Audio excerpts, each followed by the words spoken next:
Good evening, everyone. Hopefully, you're still awake when I get this guy out.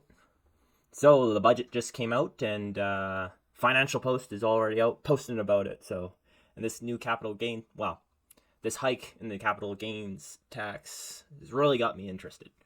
Not that I'm an economist or anything.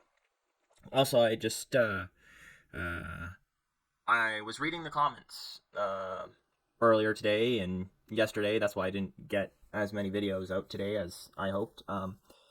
And I noticed that on Danielle Smith's video that I increased the speed when she was talking, and when throughout that whole interview and throughout the global news video as well. And I wanted to apologize for that. That was pointed out to me by someone in the comments. And what I usually do for my videos is I speed up my whole video because I talk just naturally very slow, and I don't want to bore you guys with my slow voice. So next time I review a video, I'll make sure to only speed up when I'm speaking, and leave the rest just at normal speed, because I think that was highly unfair of me, and sort of unethical in a way to speed up when she was talking. Because yeah, so I apologize. But let's continue. On to the Financial Post. Canada's capital gains tax hike, another blow to productivity, says economists. So, yeah, apparently in the new budget bill that they passed, they said they're hiking the capital gains tax from 50% to 66%.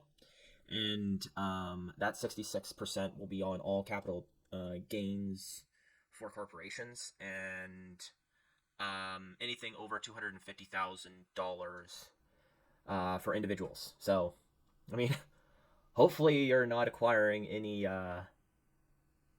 land, or useful land, or any houses of any kind from your grandparents, because you're going to be taxed on any income over $250,000. But yet, this is a great plan. Anyways, after that rant, let's get into this.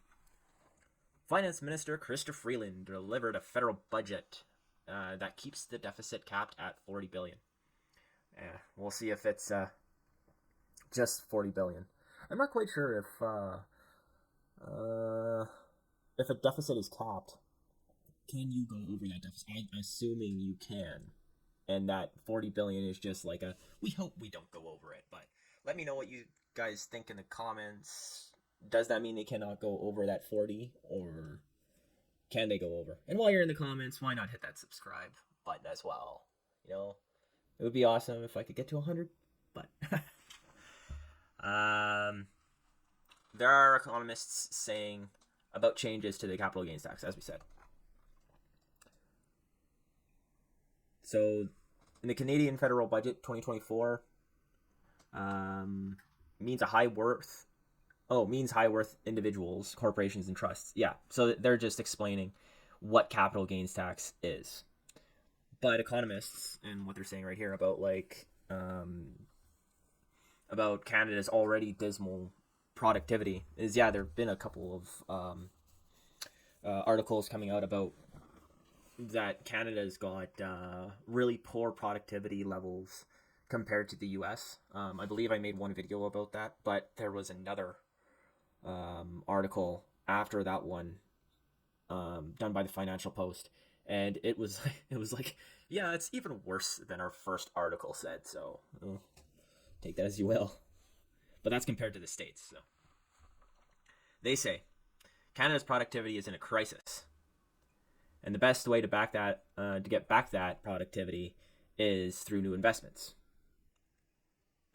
Said the Vice President of Communications at Montreal Economic Institute.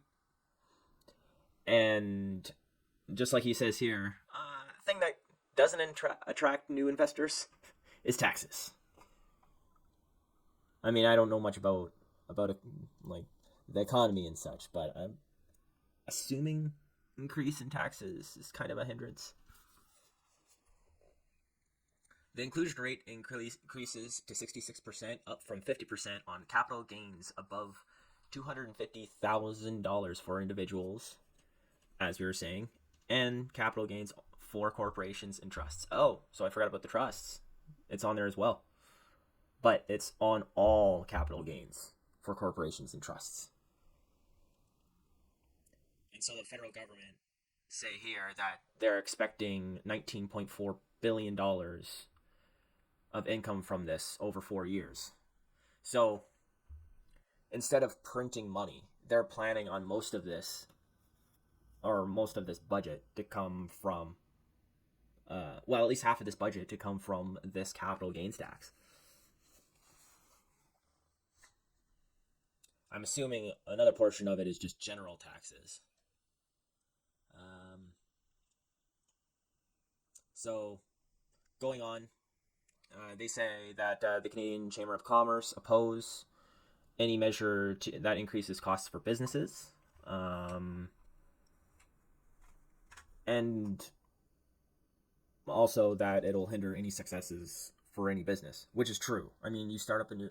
Think about like if you were to start the new Amazon in Canada, whatever that would be, right?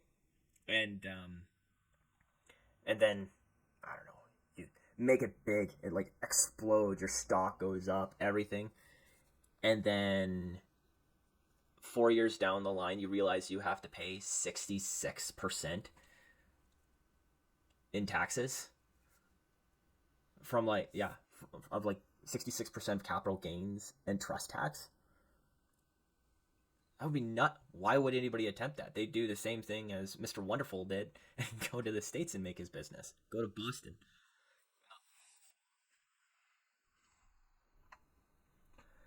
So they continue on here and pretty much go down and say the same thing I did, is like, even if you hate and despise the evil corporations, those demons of industry, this still, right down here, it still like reiterates what I said about the individuals, where houses are over $250,000 now.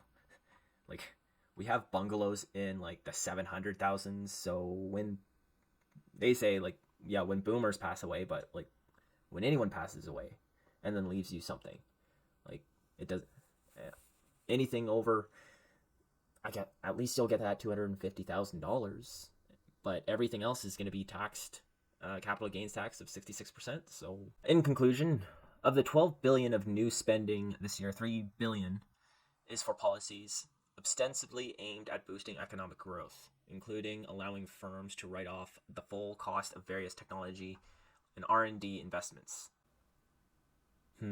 Yeah, I don't know. Quite possibly that'll be a little bit of a help, but really when you're taxing, like increasing their taxes as well, it's not evening out. But hey, honestly, I think what this is going to do is probably just send investment elsewhere and slow people from investing in Canada. As for small businesses, it's probably going to. There is some stuff in the new budget about helping out small businesses, so I'm a little bit hesitant about really saying anything about that. But with the capital gains tax on it, I'm wondering whether, it'll depend on how it's set up, because right now it just says, I believe, corporations and trusts. So trusts, I'm not quite sure, but I don't know if this will have any real effect on small businesses, except for like private life stuff for the individuals. But we'll have to see. We'll have to see how this goes on, and hopefully more will come out about this capital gains tax that goes up into a little bit more detail that I can cover later on. So that's it for today. Let me know what you guys think about this new capital gains tax. Do you think that, hey, we need this tax because we need to pay off this spending somehow? Or would you rather not have it and just have them print off the money and let inflation go berserk? Or what do you think? What would be a better way of handling our budget issues? And have a good day.